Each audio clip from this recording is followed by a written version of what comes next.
नमस्कार मित्रांनो, घरोघरी मातीच्या चुली या मालिकेच्या 21 ऑगस्टच्या भागात आपल्याला पाहायला मिळणार आहे.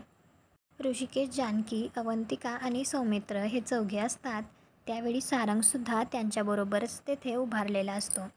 त्यावेळी ऋषिकेश म्हणत असतो, अगं हेच तर मी कधीपासून सारंगला सांगतोय, परंतु सारंग आणि तो त्याच्याकडे बघतो, परंतु तेथे सारंग नसतोच.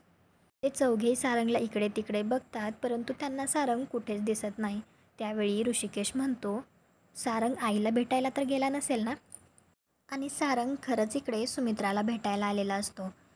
सुमित्रा सारंगचा फोटो हातात घेऊन बघत असते. त्यावेळी सारंग मागून येऊन उभा राहतो आणि सारंगची प्रतिमा बरोबर त्या फोटोमध्ये दिसत असते, परंतु सारंगचा अवतार हा वेगळा असतो. म्हणजेच त्याने तो फुलवाल्याचा वेश घेतला होता तोच असतो.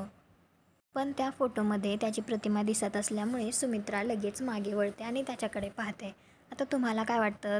पाहिल्याबरोबर तिच्या लक्षात येईल का की हा सारंगच आहे? कॉमेंट करून नक्की सांगा. व्हिडिओला लाईक करा. आपल्या मराठी मालिका चॅनलला सबस्क्राईब करा. भेटू उद्याच्या भागात.